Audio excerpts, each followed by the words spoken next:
සවස 6යි මේ ශ්‍රී ලංකා ගුවන්විදුලි සංස්ථාවයි.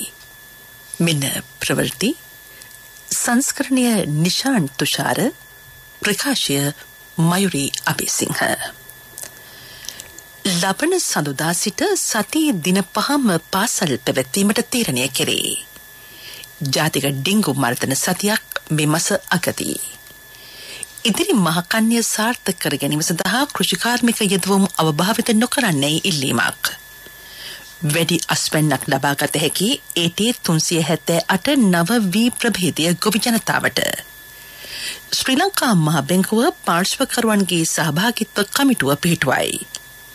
22 වෙනි ආණ්ඩුක්‍රම ව්‍යවස්ථා සංශෝධනයේ අනුකූල භාවය අභියෝගයට ලක් කිරීම සඳහා ජනතාවට අවස්ථාව. ජූලි මාසයේ ඉන්දියාවේ අපනයන ආදායම් ඉහළට. ජාතික ක්‍රීඩා සභාව බදාදා දිනය මහජන දිනය ලෙස නම් කරයි. රජී සහ රජයේ අනුමත සියලු පාසල් ලබන සඳුදා සිට සතියේ දින 5ම සාමාන්‍ය වේලාවන් වලදී පැවැත්වීමට අධ්‍යාපන අමාත්‍යාංශය තීරණය කරයි. ඒ අනුව පෙරවරු 7:30 සිට පස්වරු 1:30 දක්වා පාසල් පැවැත්වේ. ප්‍රවාහන අපහසුතා සහිත ප්‍රදේශවල විදුහල්පතිවරුන් ගුරුවරුන් සහ සිසුන් සඳහා සුදුසු ප්‍රවාහන වැඩපිළිවෙලක් සකස් කිරීමට සියලුම පළාත් බලධාරීන් වෙත අමාත්‍යාංශය උපදෙස් දී තිබේ. ඉදිරි දෙමසක පාසල් කාලය විෂය ඉගෙනවීම සඳහා පමණක් යොදාගත යුතුය. විෂය සමගාමී සහ විෂය බාහිර ක්‍රියාකාරකම් පාසල් කාලීන පරිබාහිරව සිදු කිරීමටත් පාසල් වල පැවැත්වෙන උත්සව ආදිය තවදුරටත් සීමා කිරීමටත් අධ්‍යාපන අමාත්‍යාංශය දැනුම් දී ඇත. ජාතික ඩෙංගු මර්ධන සතියක් මෙම මාස අවසානයේදී ප්‍රකාශයට පත් කරන බව ජාතික ඩෙංගු මර්ධන ඒකකයේ අධ්‍යක්ෂ විශේෂඥ වෛද්‍ය සුදත් සමරවීර මහතා පවසයි. වසර ආරම්භයේ සිට මේ දක්වා ඩෙංගු ආසාදිතයින් 50,000ක් පමණ වාර්තා වී ඇත. පසුගිය වසරට සාපේක්ෂව මේ වසරේදී ඩෙංගු රෝගය වසංගතයක් බවට වර්ධනය වී ඇති බවත් එය මර්ධනය කිරීම ජාතික ඩෙංගු මර්ධන සතියේ අරමුණ බවත් ඔහු සඳහන් කරයි. රට පුරා ඩෙංගු අධි අවදානම් කලාප 66ක් පවතී. ඩෙංගු ආසාදිතයින් 51.8ක් බස්නාහිර පළාතින් හඳුනාගෙන ඇත. මහනුවර, රත්නපුර, කෑගල්ල යන දිස්ත්‍රික්කවලින්ද ඩෙංගු රෝගීන් වැඩි වශයෙන් වාර්තා වී තිබේ. මතුරු මර්ධනය සඳහා ධූමායනය වෙනුවෙන් ඉන්ධන හිඟවීම නිසා ක්ෂේත්‍රයේ කටයුතු අඩපණ වී ඇත. එහෙත් තමා අවට පරිසරයේ මතුරුවන් බෝවිය නොහැකි ලෙස පිරිසුදුව තබා ගැනීමට සියලු දෙනා යොමු විය යුතු බව ඔහු අවධාරණය කරයි. ඉදිරි මහකන්‍ය සාර්ථක කර ගැනීම සඳහා කෘෂිකාර්මික යෙදවුම් අවභාවිත කිරීමෙන් වළකින්නේ මධ්‍යම රජයේ කෘෂිකර්ම උපදේශක සංගමයේ ගොවි ජනතාවගෙන් ඉල්ලයි. සංඛ්‍යා ලේඛන අනුව මෙවර යලකන්නේ 40%ක පමණ අසුණු අහිමිවීමක් අපේක්ෂා කළ හැකි නමුත් ඉදිරි මහකන්නේදී එසේ නොවිය යුතුයයි එම සංගමේ සභාපති පියල් කුමාරගේ මහතා ප්‍රකාශ කරයි. ඉදිරි මහකන්‍ය සාර්ථක කර ගැනීම හා කෘෂිකර්ම දෙපාර්තමේන්තුවට එල්ලවන අභියෝග සම්බන්ධව මහනුවර පැවති මාධ්‍ය හමුවකදී සභාපතිවරයා මේ බව කීවේය. සක්‍රිය වූ නිරිතදිග මෝසම නිසා වැසි ලැබී ජලාශ පිරී ඇති තත්ත්වයක් යටතේ මහකන්‍යයට ජලය සපයා ගැනීම අභියෝගයක් නොවේ. එබැවින් කිසිදු බියකින් තොරව ඉදිරි මහකන්‍ය සඳහා ගොවි ජනතාවට සූදානම් වීමේ හැකියාව පවතී. එමෙන්ම ගොවි ජනතාව සතු බිත්තර වී සහ අනෙකුත් බීජ වර්ග ව්‍යාපාරික ප්‍රජාවට අලිමි කිරීම වෙනුවට අතිරික්ත බීජ ඉදිරි කන්නේ සඳහා තමන් සතුව තබා ගැනීම වඩාත් සුරක්ෂිත තීරණයක් වනු ඇත. ඩොලර් සංචිත හිඟිය හමුවේ බීජ ආනයනයේ ගැටලුවක් වූහොත් ගොවි ජනතාව සතු බීජ වඩා ආරක්ෂිත බීජ යෙදවුම් වශයෙන් යොදාගත හැකි බවද හිතෙම වැඩිදුරටත් කීවේය. මේ ප්‍රවෘත්ති ශ්‍රී ලංකා ගුවන්විදුලි සංස්ථාවෙන්. මහජන බැංකුවේ yes ඩිජිටල් ඉතුරුම් කිනුම චැලෙන්ජ් එකට yes.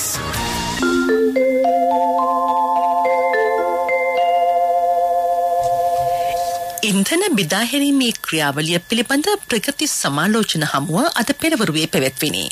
විදුලි බල හා බලශක්ති අමාත්‍යාංශය පැවසුවේ මෙහිදී සියලුම පිරවුම්හල් වෙත බෙදාහන ලද ඉන්ධන ප්‍රමාණය සහ QR ක්‍රමවේදය භාවිත කරමින් ඉන්ධන නිකුත් කිරීම පිළිබඳ පසුගිය සති දෙකේ දත්ත පරීක්ෂා කිරීමත් ඒ පිළිබඳ සාකච්ඡා කිරීමත් සිදු වූ බවයි. QR ක්‍රමවේදයට බැහැරව ඉන්ධන නිකුත් කරන පිරවුම්හල් පිළිබඳව අවශ්‍ය නීතිමය සහ පරිපාලන කටයුතු කිරීමට මෙහිදී උපදෙස් දී තිබේ.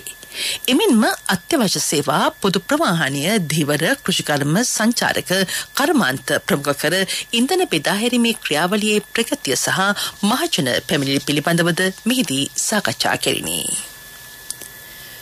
ශ්‍රී ලංකා මහපැංකුවේ මුදල් ප්‍රතිපත්ති උපදේශන කමිටුව සහ මූල්‍ය ප්‍රතිපත්ති සාහිතා උපදේශන කමිටුව ප්‍රතිෂ්ඨාපනය කරමින් පාර්ශ්වකරුවන්ගේ සහභාගීත්ව කමිටුව පිහිටුවා තිබේ. කොළඹ විශ්වවිද්‍යාලයේ ආර්ථික විද්‍යා අංශයේ මහාචාර්ය සිරිමල් අබේරත්න මහතා මෙම කමිටුවේ සභාපතිත්වය දරයි. පෞද්ගලික අංශයේ සහ අධ්‍යාපන ක්ෂේත්‍රයේ ප්‍රවීණයෝ 13 දෙනෙක් මෙහි සමාජිකයෝ ලෙස ක්‍රියා කරති. ආර්ථික තත්ත්ව සහ ආර්ථිකයේ ඉදිරි දැක්ම පිළිබඳ පෞද්ගලික අංශයේ සහ අධ්‍යාපන ක්ෂේත්‍රයේ අදහස් හා අපේක්ෂා ඉදිරිපත් කිරීම මෙම කමිටුවේ මූලික අරමුණයි. 22 වැනි ආණ්ඩුක්‍රම ව්‍යවස්ථා සංශෝධනයේ අනුකූල භාවය අභියෝගයට ලක් කිරීම සඳහා ජනතාවට මෙවන විට අවස්ථාව ඇතැයි අමාත්‍ය ආචාර්ය විජයදාස රාජපක්ෂ මහතා පවසයි. ඒ පිළිබඳ යම් ගැටලුවක් ඇතනම් ශ්‍රේෂ්ඨාධිකරණය වෙත ඉල්ලීමක් සිදු කළ හැක. 22 වැනි ආණ්ඩුක්‍රම ව්‍යවස්ථා සංශෝධන පනත් කෙටුම්පත පසුගිය 10 වෙනි දින පාර්ලිමේන්තුවට ඉදිරිපත් කෙරිණි. ඒ අනුව එදින සිට දින 7ක කාලයක් තුළ එය අභියෝගයට ලක් කිරීමේ අවස්ථාව පවතී. ආණ්ඩුක්‍රම ව්‍යවස්ථාවට අනුකූල නොවන යම් දෙයක් එහි ඇතනම් එය නිවැරදි කිරීමට සූදානම් බවද මහනුවර පැවති සාකච්ඡාවකදී අමාත්‍යවරයා මාධ්‍ය වෙත පැවසිය. එවැනි ඉල්ලීමක් ඉදිරිපත් කළොත් ඒ දින 7 ගතවීමෙන් අනතුරුව ශ්‍රේෂ්ඨාධිකරණයට සති 3ක කාලයක් තිබෙනවා ඒ පිළිබඳව නිගමනය පාර්ලිමේන්තුවට එවන්න. ඒ නිගමනයට අනුව ආණ්ඩුක්‍රම ව්‍යවස්ථාවට අනනුකූල යම් කාරණයක් තිබෙනවා නම් ඒවා නිවැරදි කරගෙන එසේත් නැත්නම් අනනුකූල කාරණයක් නොමැති නම් තිබෙන ආකාරයට සම්මත කර ගැනීමට පාර්ලිමේන්තුවට ඕනෑම අවස්ථාවක ඉඩකඩ තිබෙනවා. මේ අතර 22 වැනි ආණ්ඩුක්‍රම ව්‍යවස්ථා සංශෝධනයට ශ්‍රී ලංකා නිදහස් පක්ෂය එකඟ බව එහි මහලේකම් පාර්ලිමේන්තු මන්ත්‍රී දයාසිරි ජයසේකර මහතා සඳහන් කළේය. 22 වැනි සංශෝධනය ඉතාම හොඳයි. ඒකේ තියෙනවා යම් යම් කරුණු කාරණා වැදගත් වන කාරණා විශේෂයෙන් 19 වෙනි සංශෝධනය නැවත ක්‍රියාත්මක කිරීමයි එතන තියෙන්නේ. මම හිතන්නේ අපි ඒකට සහයෝගය දෙන්න පුළුවන් ගැටලුවක් වෙන එකක් නෑ. මම හිතන්නේ තවත් ඒක අපි අධ්‍යයනය කළ යුතුයි කියලා අපි විශ්වාස කරනවා. අද කාලේ අලුත් අභියෝග දිනන යූත් එක ළඟින්ම මහජන බැංකුවේ yes ඩිජිටල් ඉතුරුම් ගිණුම චැලෙන්ජ් එකට yes. ප්‍රමුඛ පුවත් ඔබ වෙත ගෙනෙන්නේ සෑම ගෙදරකම සිටිය යුතු වෙද මහත්මයා සිද්ධාලේප.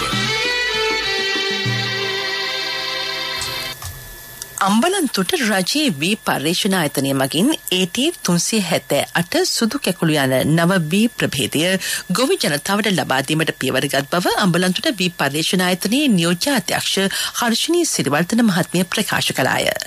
මාස 3 මාර්ග කාලෙකින් අස්වනු නෙලාගත හැකි මෙම නව වී ප්‍රභේදය මගින් අක්කරයකට වී බුසල් 180ක පමණ අස්වැන්නක් ලබාගත හැකිය. වසර 13ක පර්යේෂණ කාලෙකින් පසුව මෙම නව වී වර්ගය ගොවි ජනතාවට ලබා දීම සිදුවේ. එය දිවයිනේ ඕනෑම ප්‍රදේශයක වගා කිරීම සඳහා යෝග්‍ය බවද සිරිවර්ධන මහත්මිය වැඩිදුරටත් පැවසිය. දුමුරු පැලකී දෑවා ගොක්මැස්සා යන පලිබෝධකින්ගේ හානි අවම කර ගැනීමට මධ්‍යස්ථ ප්‍රතිරෝධ දැක්වීම මෙම වී වර්ගයේ විශේෂ ලක්ෂණයකි. එමෙන්ම මෙය ලවණාශ්‍රිත පස්වලටද තරමක ප්‍රතිරෝධයක් දක්වන බවද එය සඳහන් කළාය. ප්‍රමුඛ පුවත් ඔබ වෙත ගෙන ආවේ සෑම ගෙදරකම සිටිය යුතු වෙද මහත්මයා සිද්ධාලේප.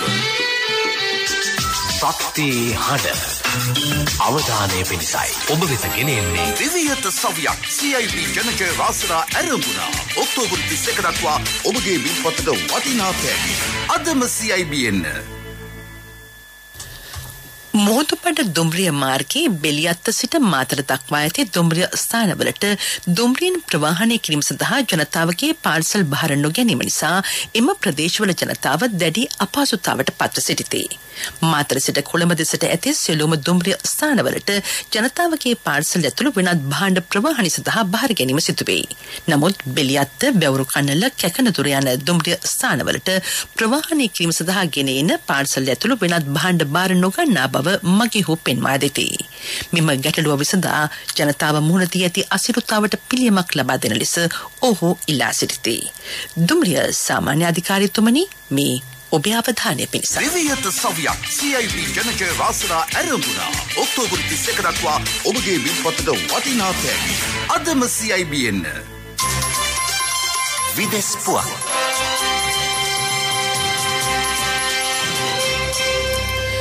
ජූලි මාසයේදී ඉන්දියාවේ අපනයන ආදායම ඇමරිකානු ඩොලර් බිලියන 36.27 දක්වා ඉහළ ගොස් තිබේ. එය 11.5 එකක වර්ධනයකි. මෙම කාල පරිච්ඡේදයේ වෙළඳ භාණ්ඩ හා සේවා ඇතුළුව රටේ සමස්ත අපනයනවල ඉහළ යාමක් හඳුනාගෙන ඇත. එරට වාණිජ හා කර්මාන්ත අමාත්‍යාංශය පැවසුවේ ඉලෙක්ට්‍රොනික භාණ්ඩ, කෝපි, සහල් සහ පෙට්‍රෝලියම් නිෂ්පාදන යන ආදී අංශවල අපනයන වර්ධනයක් පෙන්නුම් කර ඇති බවයි. එක්සත් ජනපදයේ නිව්යෝක් නගරයේ අපජලයේ පෝලියෝ වෛරසය ඇති බවට හඳුනාගෙන තිබේ. ප්‍රාදේශීය සෞඛ්‍ය බලධාරීන් අනතුරු අඟවා තිබුණේ මෙම වෛරසය දේශීය සංසරණය විය හැකි බවයි. පසුගිය මාසයේ මෙම ප්‍රදේශයෙන් පෝලියෝ රෝගියෙකු හඳුනා ගැනීමෙන් පසු ඒ පිළිබඳ පරීක්ෂණ ආරම්භ විය. 2013 වසරෙන් පසු මෙම රෝගය ආසාදිතයන් එක්සත් ජනපදයෙන් වාර්තා වී නොතිබුණි. පෙරසර සංවර්ධනයක පුවත් සම්පින්ඩනය සංවර්ධන පුවත්.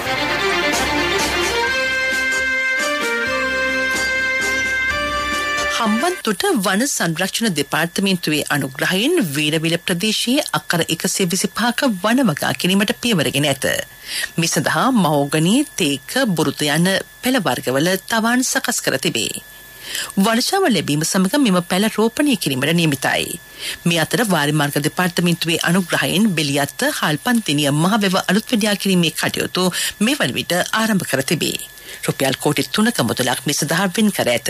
මෙමගින් කුඹුරු අක්කර 350කට ජල පහසුකම් සැලසෙයි. ක්‍රීඩා පුවත් ඔබ වෙත ගෙන එන්නේ සම්පත් බැංකුව හෙට දින එළිය කරයි. ජාතික ක්‍රීඩා සභාව මහජන දිනය ලෙස බදාදා දිනය ප්‍රකාශයට පත් කරන බව ක්‍රීඩා සහ යෞවන කටයුතු අමාත්‍යාංශය පවසයි. ජාතික ක්‍රීඩා සභාවේ සභාපති අර්ජුන රණතුංග මහතා පැවසුවේ මේ අනුව ක්‍රීඩා ක්ෂේත්‍රයට සම්බන්ධ සෑම අයෙකුටම බදාදා දිනයකදී ජාතික ක්‍රීඩා සභාවට පැමිණ තම ගැටලු ඉදිරිපත් කළ හැකි බවයි.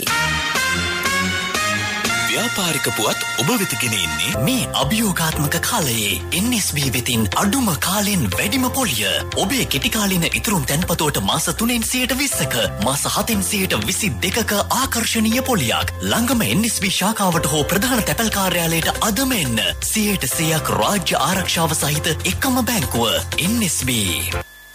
2022 වසරේ යලකන්නේදී පොළොන්නරු දිස්ත්‍රික් ගොවි ජනතාවට රසායනික පොහොර සපයන අතරතුර 94% කාපනික පොහොරද ලබා දුන් බව දිස්ත්‍රික් ලේකම් ධර්මසිරි බිරතුංග මහතා පවසයි. ප්‍රධාන ජලාශ 4හිම උපරිම ලෙස ජලය පවතී. මෙවර හෙක්ටයාර 62000ක බගා සිදු කර තිබේ. ව්‍යාපාරික පුවත් ඔබ වෙත ගෙන ආවේ මේ අභියෝගාත්මක කාලයේ NSB වෙතින් අඩුම කාලෙන් වැඩිම පොලිය. ඔබේ කෙටි කාලින ඉතුරුම් තැන්පතුවට මාස 3න් 20%ක, මාස 7න් 22%ක ආකර්ශනීය පොලියක්. ළඟම NSB ශාඛාවට හෝ ප්‍රධාන තැපැල් කාර්යාලයට අදම එන්න. 100% රාජ්‍ය ආරක්ෂාව සහිත එකම බැංකුව NSB.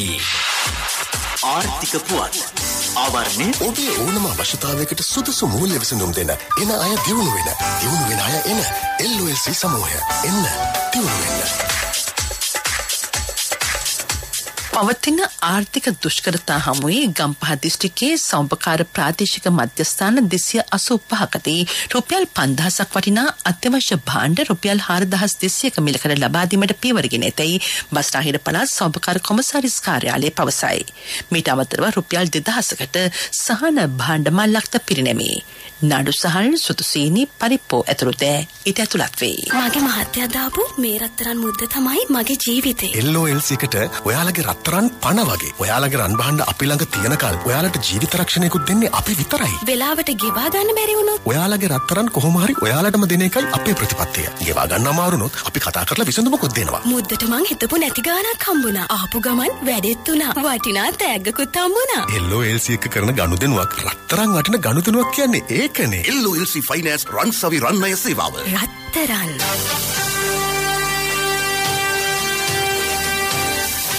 කාලගුණ වාර්තාව.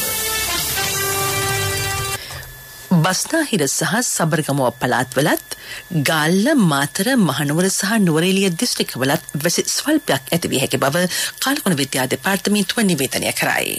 මොනරාගල සහ අම්පාර දිස්ත්‍රික්කවල සවස් කාලයේදී හෝ රාත්‍රී කාලයේදී ස්ථාන ස්වල්පයක වැසි හෝ ගිගුරුම් සහිත වැසි ඇති විය හැකිය. දිවයිනේ සෙසු ප්‍රදේශවල ප්‍රධාන වශයෙන් වැසි රහිත කාලගුණ තත්ත්වයක් පවතී. යලි සිරස්සල ලපන සඳුදා සිට සතියේ දින 5ම පාසල් පැවැත්වීමට තීරණය කෙරේ. ජාතික ඩිංගු මර්ධන සතියක් මේ මාස අගදී. ඉදිරි මහකන්‍ය සාර්ථක කර ගැනීම සඳහා කෘෂි කාර්මික යෙදවුම් අවභාවිත නොකරන්නේ ඉල්ලීමක්. වැඩි අස්වැන්නක් ලබාගත හැකි AT 378 නව B ප්‍රභේදය ගොවි ජනතාවට. ශ්‍රී ලංකා මහ බැංකුව පාර්ශ්වකරුවන්ගේ සහභාගීත්ව කමිටුව පිහිටුවයි. 22 වෙනි ආණ්ඩුක්‍රම ව්‍යවස්ථා සංශෝධනයේ අනුකූල භාවය අභියෝගයට ලක් කිරීම සඳහා ජනතාවට අවස්ථාව. ජූලි මාසයේ ඉන්දියාවේ අපනයන ආදායම් ඉහළට. ජාතික ක්‍රීඩා සභාව බදාදා දිනය මහජන දිනය ලෙස නම් කරයි. ප්‍රවෘත්ති සමාප්තයි.